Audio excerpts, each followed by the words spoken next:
All right. Hello, everyone. Welcome to You Like That Extra, the midweek review show where we dive into movies that aren't new release, that have a talking point of some sort, or movies we just want to watch. My name's Jack. I'm one half of You Like That Extra. And my name is Adam, and I'm the other half of You Like That Extra. Forgot how to do this with someone else in the room. It's weird, isn't it? It's the first one back. Yeah, it's just like it's been like secret and shameful in my room for so long. It does. You feel really weird, just like secluding yourself and being like, okay, I'm just going to talk to just myself. God, I have to try and it's keep so it hard up. It's so hard to talk to yourself. Like, Yeah, because if you blank out for a second, you don't have any there's buffer to help you out. No safety net. Yeah, nothing at all.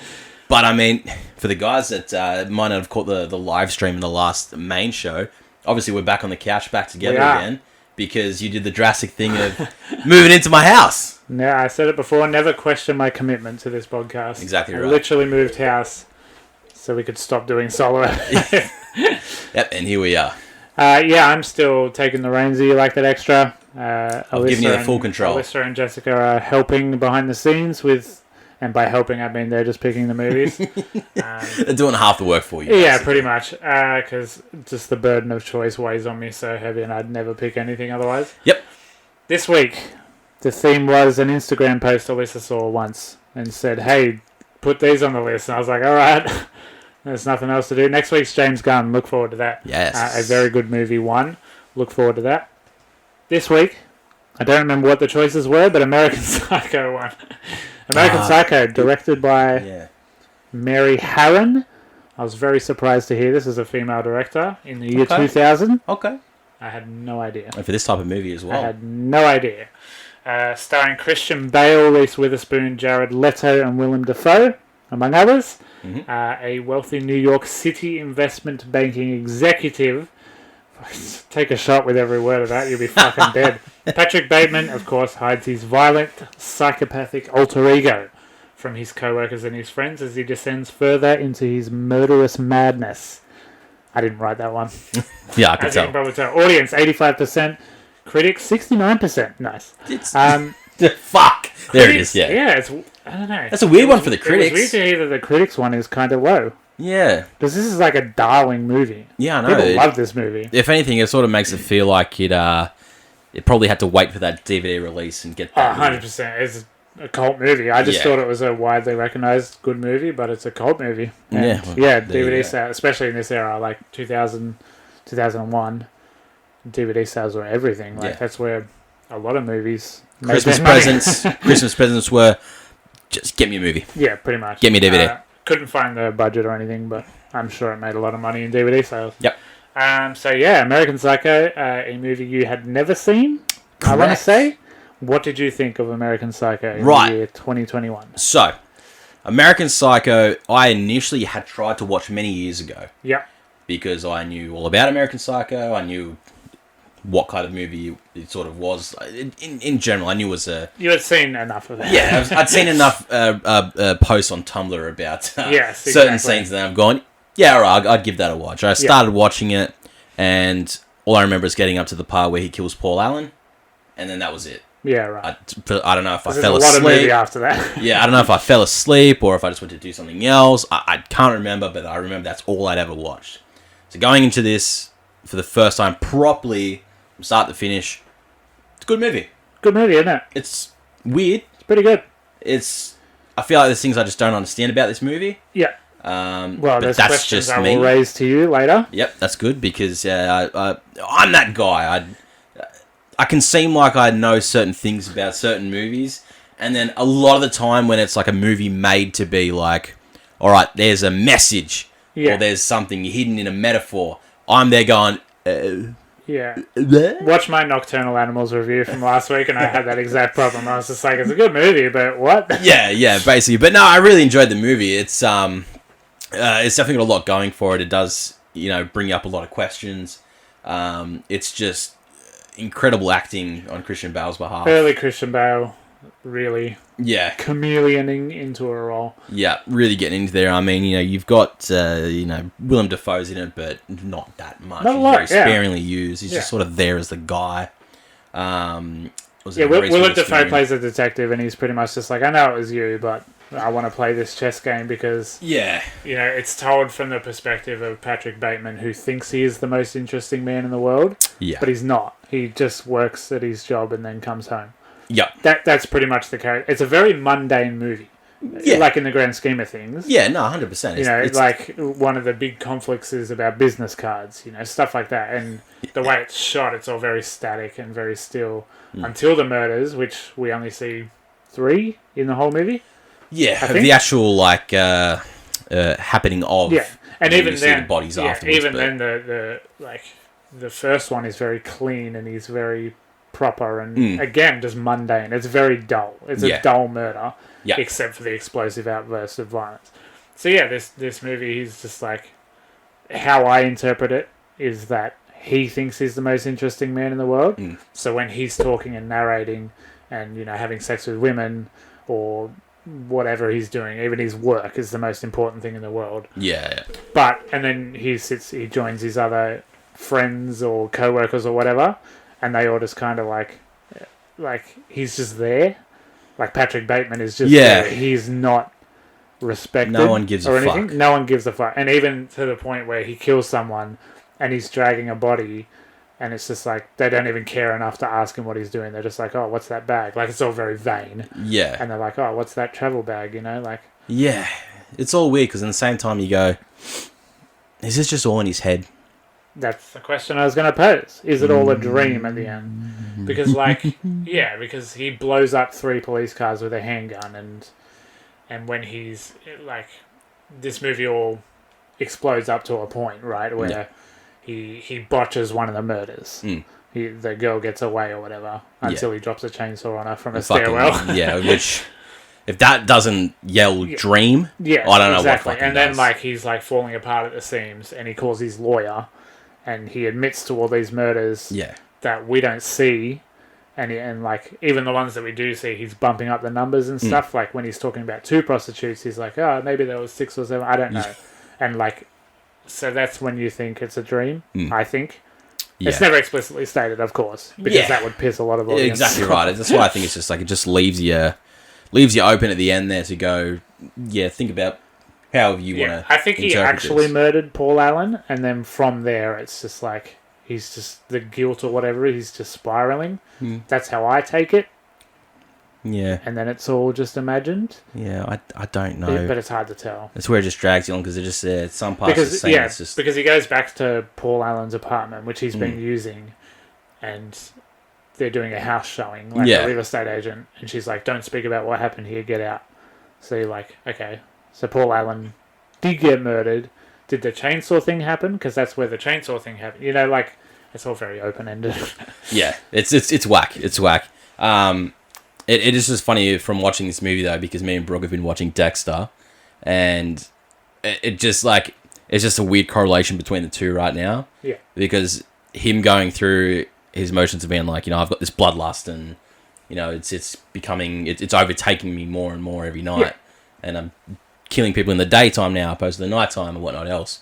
And I'm just like, this is just so funny that I'm watching a show that's about a guy that has the same thing. Like getting less careful and... Yeah, certain implications come in. But, I mean, this is on a completely different level to the fact where, by the end of it, still no one gives a fuck. Yeah, because even after the phone call to his lawyer, he runs into his lawyer, and his lawyer barely knows him. Yeah, he's just like... What?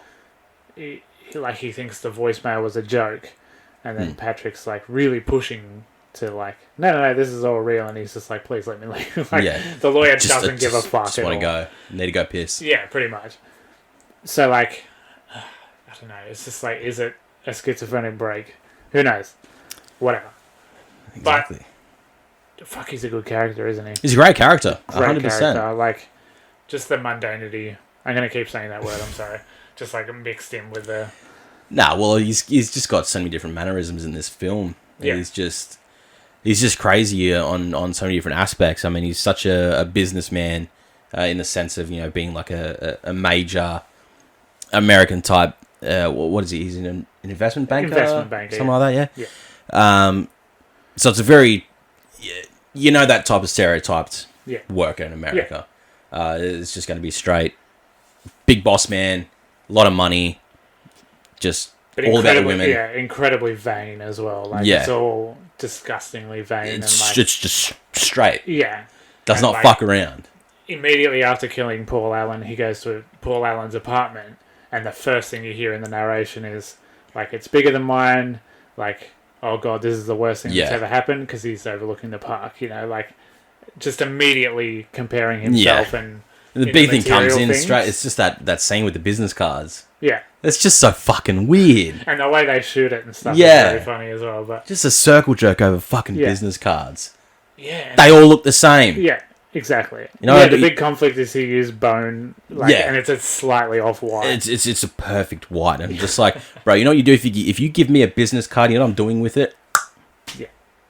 Just use it's Absolutely. going somewhere. Or it's going in the wallet and it'll just get in the way. Yeah, there was a period in my life when I was young and I used to collect as many business cards as I could. Okay, yeah. I'd literally just, if I went anywhere, like with parents and that, and there was like the front desk had the little plastic covers and you just take a bunch and be you know, water tours and a brewery tour and whatnot else. I just grabbed whatever I could. And I just had a box full of these cards from anywhere I went, holidays with the family and that. I'd just be like, yep. And just stuff it in my bag. I remember when my dad got his own, when he worked at BMW, I was like, fuck, this is the coolest thing I've ever seen in my life. There's something about him. My dad's got a business card, you know? Yeah. That was just cool. Business cards now are literally just like a piece of cardboard that just has a photo of the Instagram logo and then just at. Yeah. My brother's a sales rep and he's just like, here's my phone number. Like, if you need me, ring me. Yeah. That's it. But yeah, and like, when he's... There's a big focus on sex in this movie. It's very sexual. Very sexual. But does he care about sex? Does he like sex? Because, like, he gets the girls to do stuff together. He does it twice. Yeah. And then he's just talking about Whitney Houston or whatever. Yeah. You know what I mean? Yeah. And then just like... And then when he does finally have sex with them, he's only looking at himself or... he's worried about the camera or, you know, like... So is sex...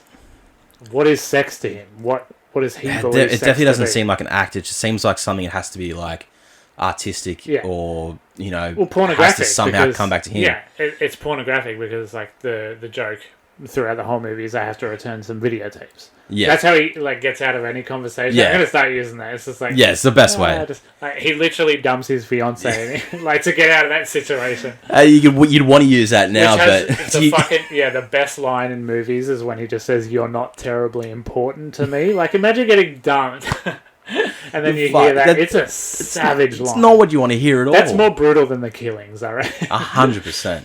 But yeah, it's and he's on the phone early in the movie, and there's just porn in the background. Like, I was going to say that, like, So sex to him is just porn, it appears. Yeah. And he wants to make it. He doesn't want to have sex, he just wants to make porn. Yeah, there's nothing about love or anything. It's just, really. I just want to fuck. And then just like, he's having an affair with someone, and she's just like all about him. And just like, if I don't see you before Easter, have a good Easter. It's just like, will you take me on holiday? Stuff like this. Yeah. But it's just like, well, is he just imagining that she's more in love with him than she is? Like, it's just one of those movies. It's one of those open movies. Like, probably everything is just happening as it is, and we're sitting here going, where's that? Yeah, because it is like the whole movie is told very strangely. Yeah.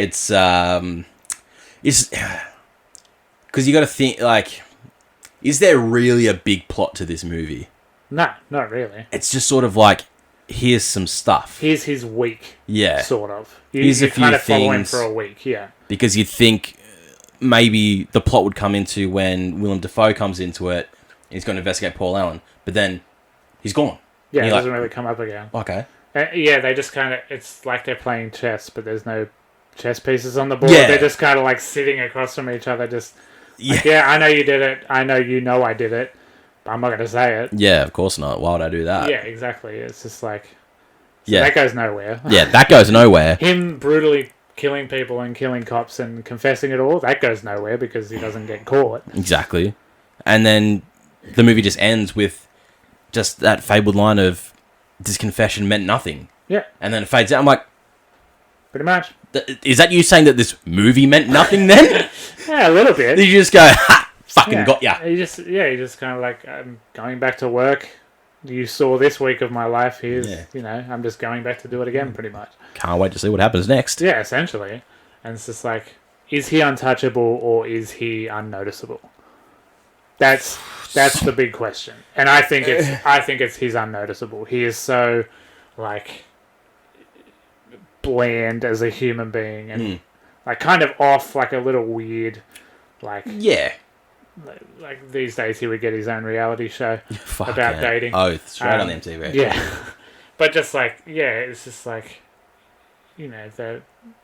I already said it. I'm just repeating a point. Even with someone on the couch next to him, in his head, he is the ultimate hero, this ultimate badass. But he's not. He's just an investment banker who no one gives a shit. An investment banker is just a serial killer by night. So the violence, it's very sparing.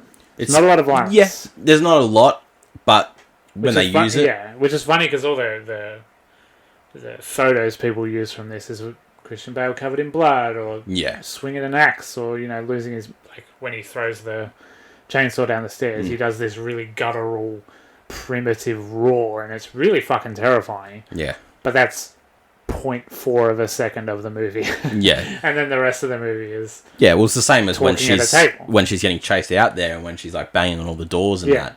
Her screaming is fucking something else. Blood-curdling screams. You don't hear that as much in film these days. But again, nobody notices. And yes, exactly. Strange enough, no one notices this fucking screaming. Yeah. I'd notice that for sure, and I'm a heavy sleeper. Yeah.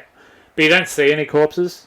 You don't see Paul Allen after he gets chopped in the face. He's in a bag. Yeah. You don't see... You like in the background, the girl is dead on the bed. Yeah. And then from the top of the stairwell, she's dead. So there's no pornography of violence, which a lot of American movies really focus on. Yeah. Because, like, violence to a point is pornographic. It's taboo. It's something you don't normally see that maybe you shouldn't be seeing.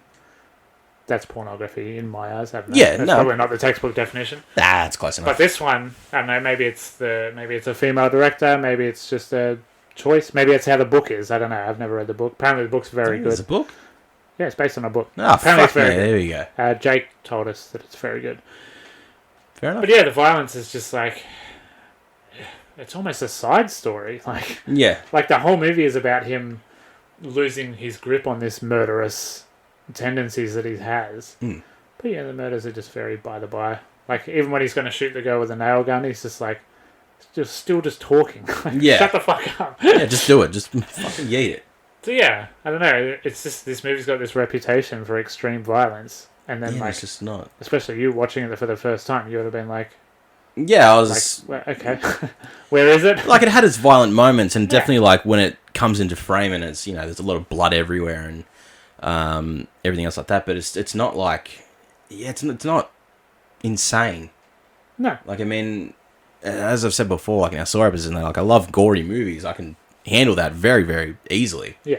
And when I've seen the worst of the worst, and someone tells me, "Oh, this movie is incredibly violent," yeah, and then I watch it and I go, "Where though? Where? That's nothing. That's Oh, I cut my arm on a post and and my band-aids come loose." Yeah, I guess the violence is his like shouting pretty much. It's just Christian Bale being a fucking madman. Just him talking in general is just fucking violent. Yeah. And just like notoriously one of the worst human beings on the planet, Christian Bale, especially on this movie. Like all the trivia from IMDb was just like, none of his co-stars liked him. He kept the American accent the whole time, so when he did press afterwards in his normal, I think he's Welsh. Is he Welsh? Something. He's British. Some form of British he's some accent. All of his co-stars were just like, he's not American. We had no idea. Because nobody wanted anything to do with him. So which is fucking fair. I mean, maybe he was just method acting and wanting to stay in character. But he gives a fucking great performance. Like, Chris, you can't knock him for it. He's one of the best actors of all time. Like, whether he's a prick or not, doesn't matter. He was Batman. He was Batman. There you go. He had three of the best. Yep. So that's American Psycho pretty much. Like, I don't know what else to say about it. There's not much. Not really. I repeated the same point 4 times. It's just it's a movie that's there. It just became its cult following. It's a very good movie. Yeah. Does it hold up in today's standards? I'd probably still say yeah. I think so. Yeah. I think gripping. Anyone can still watch this movie in these days. I mean, I've had the what do we do? What did we recently do? We did something that was older, and I didn't think it held up to me watching it now. Fight Club? Fight Club. You didn't love Fight Club, yeah. Yeah, it was like different to that, where, you know, I didn't think Fight Club held up to now. Still okay movie. But American Psycho, I would say, yeah, it still holds up today because it's not terribly outlandish. It's still something relevant that can be a plot in a movie now. Yeah, you wouldn't be surprised to see this plot. Yeah, maybe just with an actual plot, though, driving it. Yeah. Opposed to just a bit more. A little bit of this. A bit more cat and mouse with a detective. Yeah, Like, speaking of cat, why the fuck did the ATM say, feed me a stray cat? I don't know. It just adds to the dreamlike element. Exactly right. Yeah. It is a very funny image, this tiny kitten with a giant gun held to its head. It's just What's the fact that he tried to put it into the ATM at first? Yeah. It said, feed me a stray cat, and he looks at it and just goes, eh? Yeah. And then he goes, oh. And the fact that there was a cat just right there as well. It's just like, okay, this is probably a dream. Yeah. But who knows? I'm sure it's been said before. Yep. Maybe it's said in the book. We don't know. We just watch the movie. Exactly right, because that's all we do. We don't read books here. Yeah, American Psycho. It's very good. It's not on any streaming because, of course, it's not. Which is weird. You'd think it'd be a movie that it would be on something. At least Stan. Yeah, fucking hell. Maybe it'll come out on that new great platform, Paramount Plus. Maybe. Been seeing ads for that. Yeah. Don't know what's coming out on it, to be honest. Can we just have HBO Max, please? Yeah. So I really... Oh, my... Just for 2 seconds. I am in, like... in grips with myself that I can't watch this movie. It's fucking killing me. I've watched all the reviews and all the top 10 kills and all that stuff, so I've seen most of it, I guess. I've been seeing those little parts, but I don't want to watch those parts that come up. Like, I still don't know who dies properly yet. Okay. I was like, how long am I going to have to wait? Like, I just want to watch my favourite YouTube channels do videos on it, so I just watch them all. Yeah. And my Twitter's just been full of it all, and I'm just looking at these, like, people have already plucked the scenes and that, making GIFs and little scenarios on Twitter and that. I'm just like... Yeah, because it's on streaming, like, even in the YouTube reviews... they can take the stem for it. Even in the YouTube reviews, they showed everything, pretty much, so... And I'm just sitting here like, I want to see Starro, man. Yeah. I want to see a big starfish. But I can't. We can't. HBO Max, give us a fucking thing. Come on. Honestly, yeah. But yeah, American Psycho, find someone who has a DVD of it. Yeah. Yeah. That's the show. That's it. You Like That Extra. That's the first You Like That Extra back on the couch. Thank God. There will be more. Very good movie next week. It's probably on the socials already. Yeah. If not, I will put it up tonight. Main show this week, we don't know. We don't know. I'll look into that tonight too. Movies still aren't coming out. Figure out something. If you're just joining us, please subscribe. Please like the video. Go to the little links in the description, particularly Instagram, because there's a link tree there, and that kind of just takes you everywhere. Yes. And we post a lot on the Instagram. It's good for interaction. Yes, That's where we source questions for I've the been main trying show. to focus on our socials a lot more. Yeah. So we ask for questions for the main show. We'll do a 15-minute movie review and then 80 minutes of questions. It's kind of how the podcast works. There's merch at youlikethatpodcast.store if you so wish to choose to buy that. What? Yes. Anyway, very comfy. Please subscribe if you're listening to this. Follow us on Spotify. Yep. We'll see you on Sunday for the main show, Tuesday for the video of that, and then Thursday for the audio and video of the extra. My name has been Jack. I've been one half of You Like That Extra. And my name is Adam. I've been the other half of You Like That Extra. See you next week. Thanks for listening. Goodbye. Bye.